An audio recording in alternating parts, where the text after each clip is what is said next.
Friends, in this part of the video, we will look at Azure DP 200 exam experience. Now, this exam is a tough one. It quizzes you on various concepts.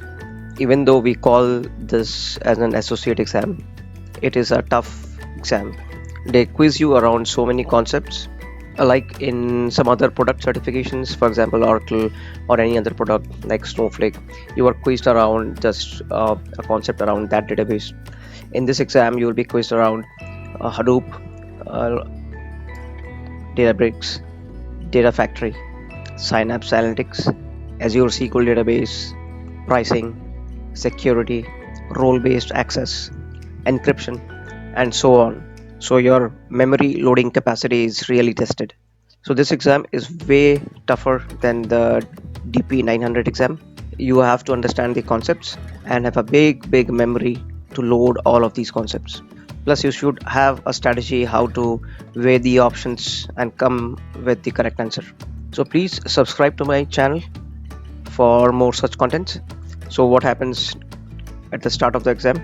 So just 30 minutes before the exam, you can check in. You cannot check in before that because that option is not on. You have to click all your photographs, left, right, front, back, etc.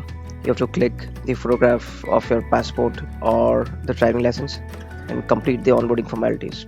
Once that is done, you have to wait in the queue. Your camera and audio will be on in this time as well, so you should not be disappearing from the camera.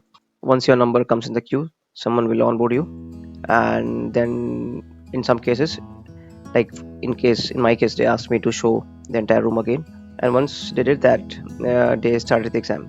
You get certain agreements that you have to check and then accept. Post that, you are shown some survey, like they collected what has been your experience around Azure security, Azure Synapse, and etc. So the experience can be listed as 0 to 6 months, more than 6 months, no base, etc. Once everything is done, you have checkbox, click the checkbox, input your data, and etc. Then it gives you a brief about the exam, like certain questions you cannot go back and so on. The brief is not very clear. This exam is too flexible. So once exam starts, I was given 49 questions and 130 minutes to answer it. So once exam started, I got total of 49 questions, out of which I got a list of 1 to 44. But in between, like around after question 30, I got a pop-up saying that you will be entering a zone where you will be asked few questions and you cannot go back to review those questions. Those questions cannot be reviewed. But what it does is 1 to 30, for example, say 31st question, 31 to 35 is what you cannot go back. But after 35, I can still go back to 1 to 30, but 31 to 35, I can never go back. It's a bit confusing. Then the last 5 questions after question 44, so just be aware that wherever you get such pop-ups where you cannot go back, you have to answer the question. Do not mark it for review because there is no mark it for review option for that. So these 5 questions you have to answer, and within these 5 questions also, like you cannot go to 32, 33 and then come back and answer 31. You cannot do that. So just make sure that you answer the right question there. Now questions 45 through 49, these were related to case study. They gave a case study and they asked around 4 to 5 questions on those case studies. So post question 44, it was important. A screen pops up and it gives you green, amber kind of stuff, color combination, and you have to ensure that there is nothing marked for review and there is nothing incomplete. If there is, then you have to go and click that orange icons and you ensure that you complete and there is nothing which is pending for review. So once that is done, you enter the case study zone. So the case study will be something like you will have a question and you will have different tabs, horizontal tabs, and you can look at the requirements, you can look at the questions and the options. So you answer these 5 questions, so you cannot go back within these 5 questions as well. So just ensure that you click the right answer or whatever answer you want and proceed forward. Once you hit towards once I hit the 49th question, I answered it and then I got a pop-up that it will be exiting the exam. Do I really want to do it? And once I click yes, it then asked whether I want to put any comments against a question, like this question was confusing and it was not appropriately worded, etc. If you want such kind of feedbacks to be given to the Azure or Pearson services, you can do that. So once done, uh, it will submit the exam and it will give you the results, and it will also show you a mark sheet. After that, you can click exit and it will take you to a survey. That is purely optional. If you want to give the survey, you can, otherwise you can exit. That's it. Now if you have seen all of my videos on DP200, there are around 34 questions that came from those videos, so it's very important to clarify the concepts which is explained there. Now 15 questions were very new. It is like, I never came through those questions, either scanning through these questions in my videos or through the Udemy questions. I could not I could not see those questions. They were pretty new, and this is the nature of this exam. Even when I appeared for DP201, I found that around 15 questions were totally new, and the only way to get through those questions is to answer based on your best of the judgment. That's why I'm saying clearing your concepts is very important, because uh, only concepts can take you through answering these 15 questions.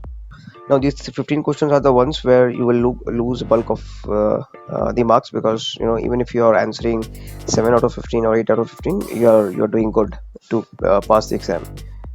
So it is very important that in the 34 questions that you are answering, which you have seen in the video series of this channel, you make sure that you are you have the right answers for those, so that because if you go wrong there, then your chances of passing diminishes. Now, even if you're doing DP203, the questions will be similar, because that exam is a mixture of DP201 and DP200. What are the new questions that I got? So I can remember a few of them. One of them I can surely remember as 403 forbidden error if you're trying to access a blob or a file in Azure storage, and they were asking why it happens. Is it because earlier you had access and someone removed it, or is it because someone renamed that file, and so on. So just ensure that you go through the error types of Azure storage. Similarly, they gave me a question for around data factory. So just as a tip, I would say data factory, ensure that you create at least one job end to end. And it gave me a question where it had a field something, some count, and then in the mapping they were doing a sum of something, and then an error occurred, and they were asking like which place will you go to fix this error. So they gave me a screenshot of that mapping of data factory, and then it had some buttons enabled. I have to click on that and a check flag will become on, and it's a single answer question. So that was something which you can only answer if you have gone through the creation process of data factory. You have to create a ETL job in a data factory, and then you can answer those. That is one. Then there is a question where there is a database and there is a schema, and you are trying to access. So from a privilege perspective, what are the steps? So there are around 4 steps that you have to highlight. So they give you a sequence of steps, they give you certain steps, and they tell you to arrange that in a sequence. So in this case, they gave me all, I think, four or five steps, and it was all jumbled up, and they wanted me to rearrange and put it in the right order. So that was one question. From an access perspective, do ensure that you know what is temporary access, like SAS and etc. Then there were a few questions on Azure runtimes, which one to use, self-hosted or Azure, etc. Around that's all I can remember. So please focus on the videos that I've already published, around 9 or 10 of them, and you will see a lot of questions from there. And ensure that you do not mug up any of the questions answers. You have to first understand what is the reason behind arriving at those answers, because even if the question gets jumbled up or you get something some new questions which are around the same lines, you will be able to answer it. Now the techniques to clear the exam, the first thing I would say, memory retention. It is a key, because you have to mug up so many concepts and you have to remember everything. So for me, for a month I had to be submerged inside these concepts. Like if you have seen the movie Dhoni, there is a dialogue like "Jitna duty utna practice."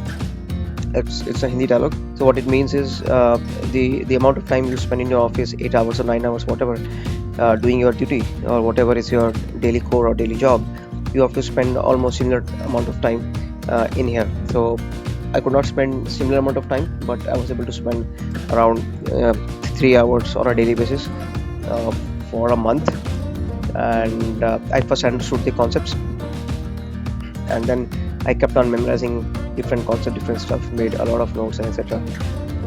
So if you go through my 9 or 10 videos, it has all of those analysis, because this sort of exam, it takes a lot of analysis to get the right answer, because on the web, if you go through it, different websites show you different answers, so it is very difficult to rely on a lot of them.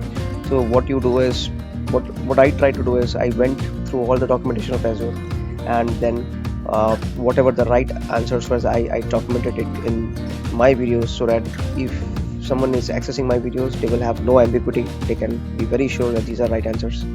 And the second thing I would say is, revise all the concepts 5 to 6 times. At least, if you have the exam plan on, say, a Saturday, so between Thursday and Friday, I would say revise the entire concepts 5 to 6 times, all the questions 5 to 6 times in those time period. Um, Another thing is, few hands-on exercises are important. If you can create an account and do some hands-on exercise, it will help you retain those things in your memory. I took approximately an hour and a half to answer all of those questions in the exam, and I got slightly over 800. Not a good score, but I cleared. 700 is passing. So the exam does give you a scribble pad. On the top, you can click, and a scribble pad opens like MS Paint, and then you can draw diagrams and try to understand the questions, because the questions are relatively longer, and then you can draw those diagrams, put your notes, and then try to answer the questions. So that's it from my side. Do subscribe to my channel for more such informative contents.